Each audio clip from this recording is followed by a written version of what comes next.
Well, it is still winter here in Michigan, and cold weather has returned. Not terrible though. It's going to be in the 30s today. It's a little gray. It's still not bad.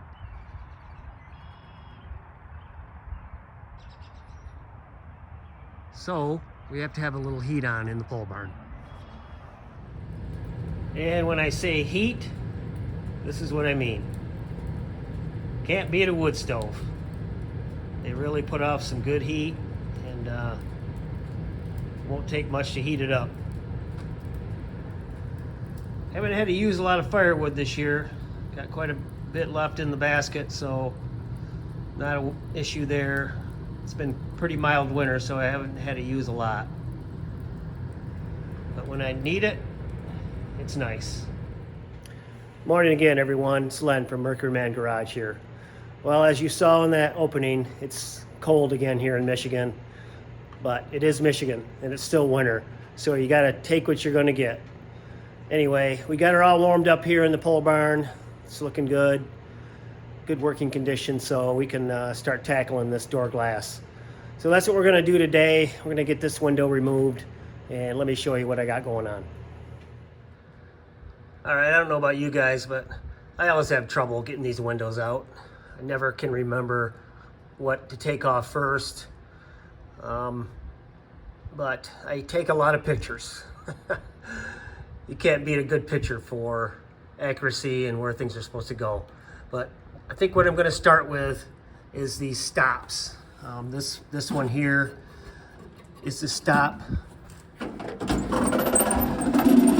think it is anyway. It's a stop for how far the window goes up. Same with that one. That comes off, and then right in the middle here is a stop for how far the window goes down. And those are 1/2-inch bolts in there. These two,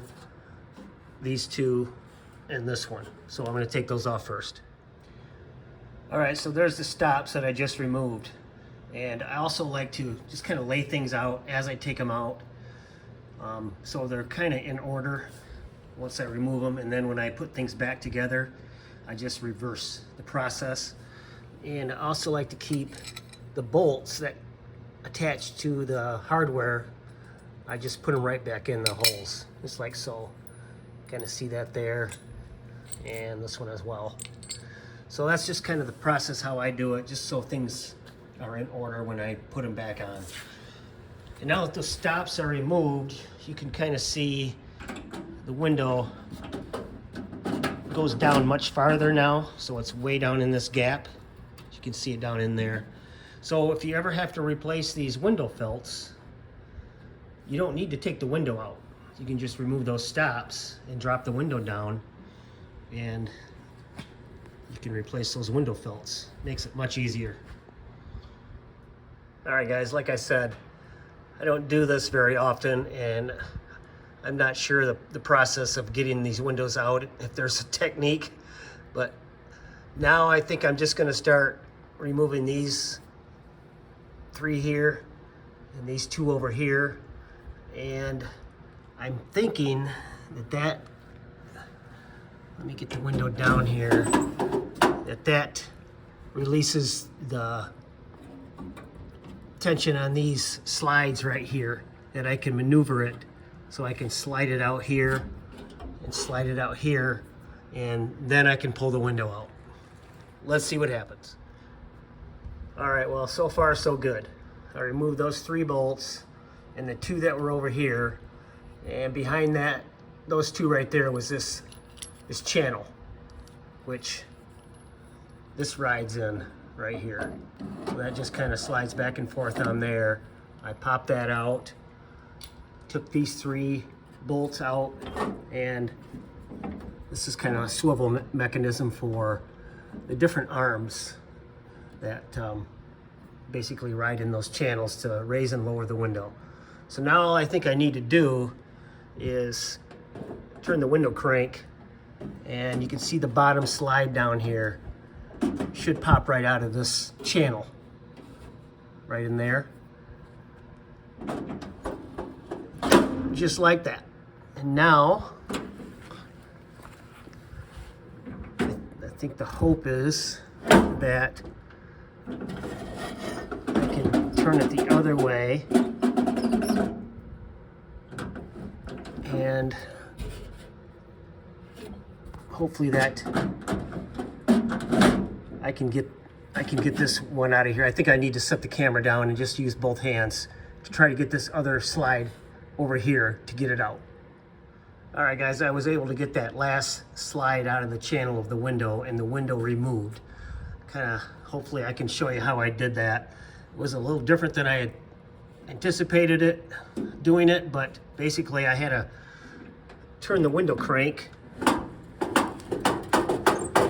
like so, and then I had to flip this around, pull the channel out the opposite side, just like I did the original one.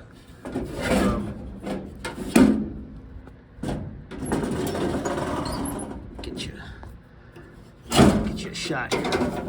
Yeah, right here was the one that I had to remove. I thought I had to remove it from the front side of the window. I actually had to turn the window crank and pull it out the back side of the window, which is actually facing the pillar here. So that's how that worked. All right, so next I need to remove the window crank itself. And I believe it's this one, and that one. I think it's just those three.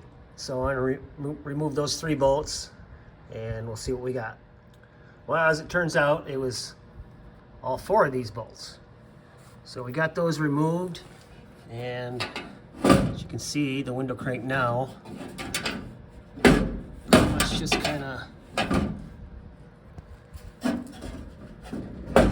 drop it right down in the door. And now I think we just kind of fish it out of one of these holes. So let me do that and I'll be right back. All right, guys, well, that's exactly what I had to do.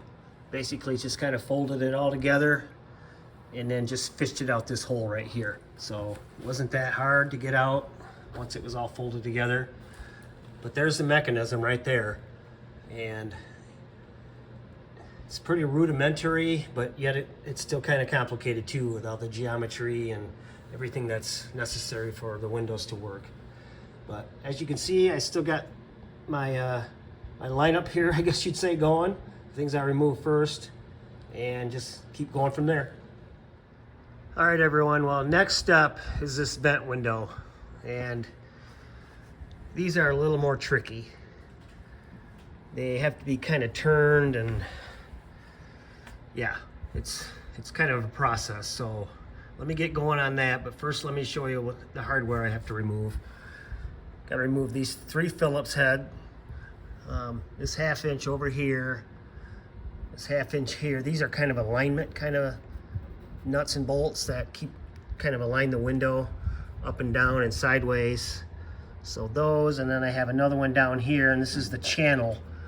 It's this whole channel that kind of rides all the way down to here. So that'll have to be removed, and I think that's it. But once I get to that point, let me show you how tricky this is going to be, but I'll be right back.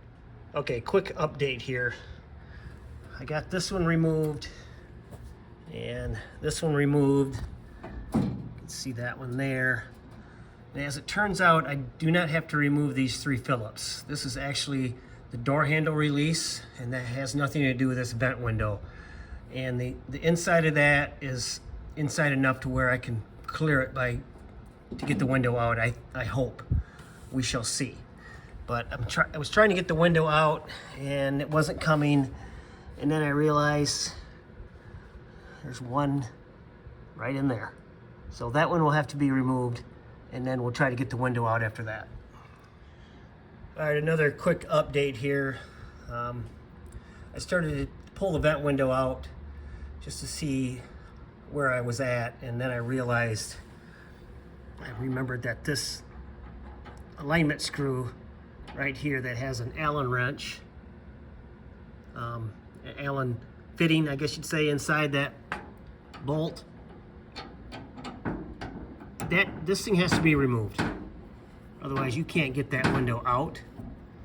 So I think you could force it out if you really wanted to, but I'm not gonna do that. I don't wanna bend anything or scratch the paint any more than I'm going to do it anyway.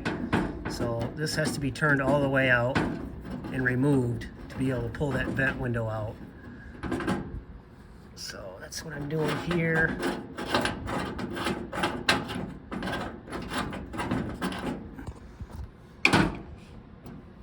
It's out, but it's still kind of hung up on the window itself. There we go. Okay. All right. I'll be back in a second, guys.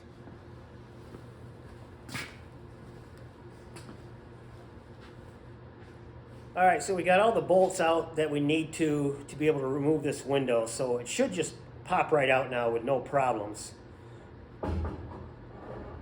Just being real careful with the inner paint on this inside of the door here, because that was painted not too long ago. I don't want to scratch that up any more than it already is. So as you can see, this is coming out real easy now.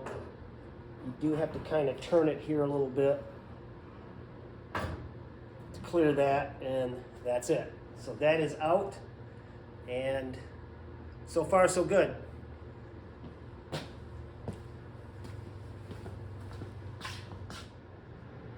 All right, I got it all out and laid here on the workbench slash trunk.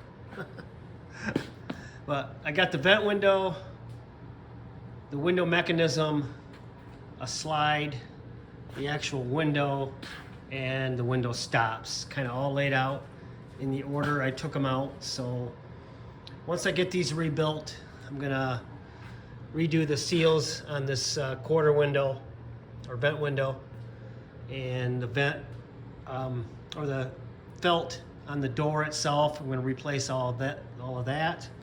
Actually took the door off. You can see it laying over there on the workbench. Took that off because now I'm going to grind that down to bare metal. So replace all the seals. Check out these plastic slides, see what kind of condition those are in, and just make sure everything's functioning properly. And then just go in reverse order of what I have here and put it back together. I always like to do one door at a time as well, or one window, I guess, and leave the other one in place. So if I do get in a bind, I always got something to refer to so I can go to the other side and see how things go. So that makes things a lot easier. All right, I think I'm gonna wrap this one up here. Just a video here on how to remove a window mechanism from an old car. And I got a feeling this is going to apply to pretty much all old cars. I know for sure Mustangs and Falcons, and probably some GMs and some Mopars too. It's probably the same kind of thing. I think they all had pretty much the same kind of procedures and mechanisms inside these doors. So hopefully you enjoyed this. Hopefully you learned something. And please subscribe, give me a like, and leave a comment if you would. All right, thanks guys.